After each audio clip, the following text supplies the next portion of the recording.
Hi! Your favorite rock and roll brand has decided to enter the soundbar world and your TV.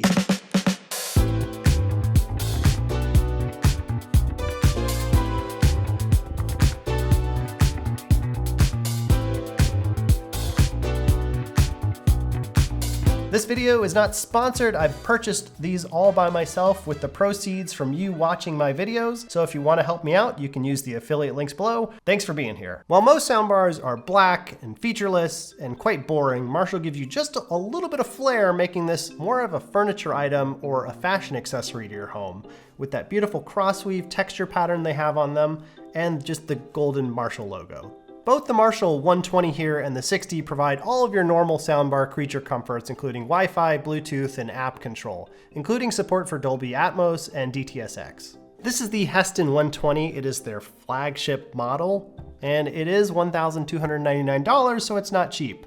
But for that price, it features a whopping 11 drivers pushing out sound from all directions. It starts with these two mid-woofers for lateral sound performance, along with two upward-firing tweeters for that Atmos effect. It's got two side-firing drivers for reflecting off the walls to give you that multi-directional sound, and it's got three front drivers to ensure you can hear those vocal frequencies clearly. And it's actually got two subwoofers built into the back of it here so that you get that bass in case you can't really shell out yet for the subwoofer. Honestly, the subwoofers in here are pretty decent for their form factor and size. I was playing Metal Gear Solid's The Phantom Pain, and the rumble from the helicopter and other deep explosions sounded pretty good just on the soundbar alone.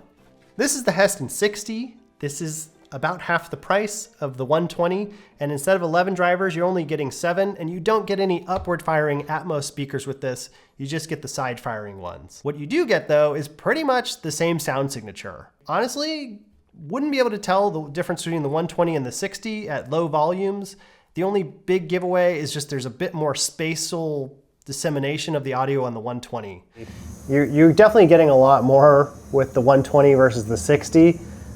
They both sound good, but like this one definitely is, there's an immediate effect on your ears putting this one in. Both the 60 and the 120 actually have these 4 different modes, which I find very useful. It's got music, movie, voice, and night mode.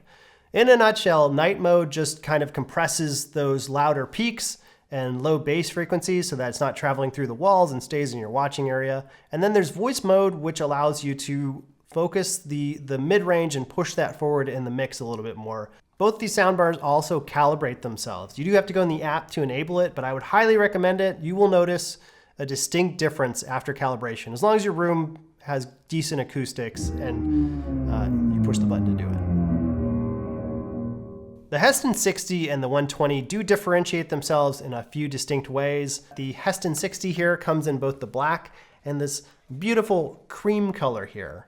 It's also much smaller, so that could have a distinct difference on like how it fits aesthetically in your space and pairs up with the size of your TV. You don't want things to be completely out of proportion. I'd say for a 65-inch TV like I have here, you definitely benefit from a bigger soundbar. It looks more proportional. Here's the Heston 60. You can see it's a little baby soundbar. But gosh, I think it's a little dwarfed by this giant TV. What's really cool about the Heston 60 that differentiates from the 120 is you can also mount it on the wall. All you have to do, curiously enough, you can actually detach the logo. It's just magnetized on there. So I think you just magnet it there and then put the control panel and put it upside down like that. There you go. I had to fix it a little bit. Now you've got a wall-oriented version. There's a few features you can access on the app that you can't physically do on the soundbar themselves. Yes, the 120 has a bass and treble knob here, but on the app, you can actually access their full equalization settings so that you could really tweak it to what you want. Also, for voice and night mode, if it's just a little bit too much for you, you can dial back the effect on the app and a little bit more control. So, do you need the sub with these soundbars? My personal answer is you should always have a sub with your soundbar, but I know that different people's budgets are only going to allow so much. I would say if you're going to get the 120, get it without the sub first, just to see if it's enough for you, and you can add it later. With the Heston 60, both the soundbar and the Heston 200 here are the same price.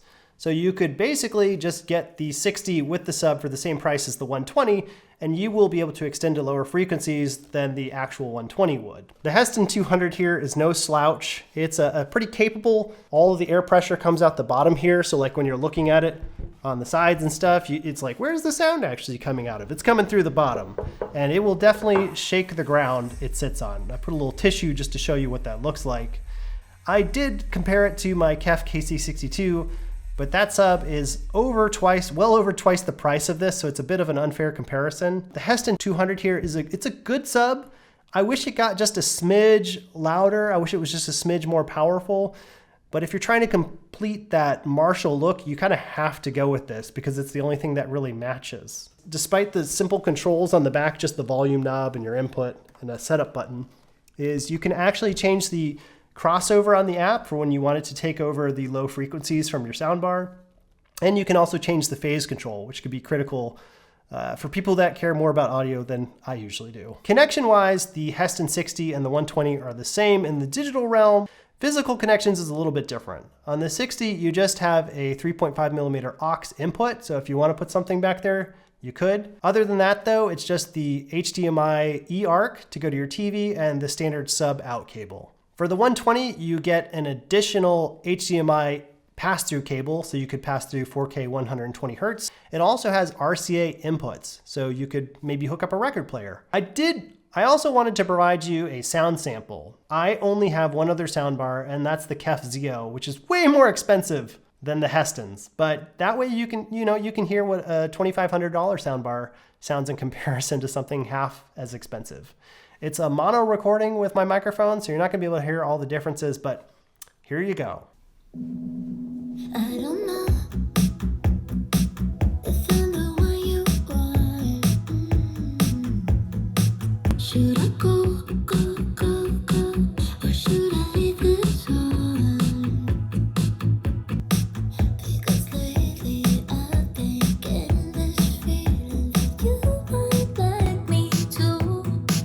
And just maybe I could take a little risk for you. Make me move. Oh, I see you standing there. I just wanna get out of here with you.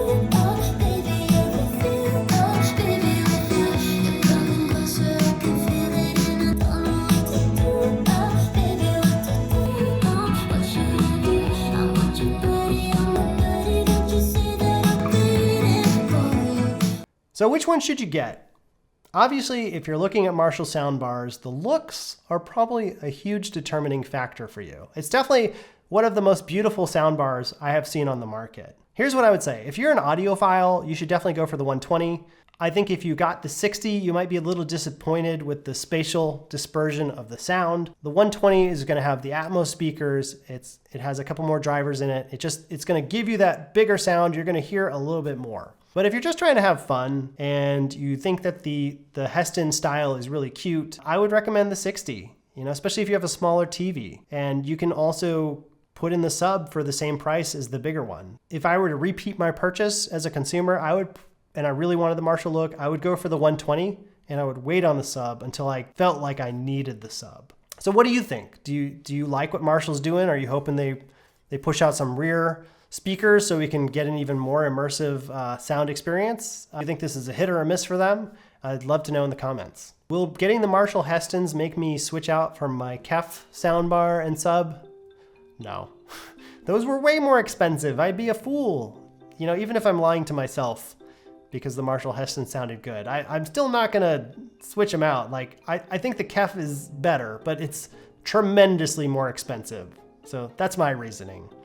So anyways, if you made it to the end of the video, you get a little Marshall Heston star for making it to the end. Let me know if you're gonna buy one. Use my affiliate links below. This is a very expensive video to make. So thanks for being here. Yeah.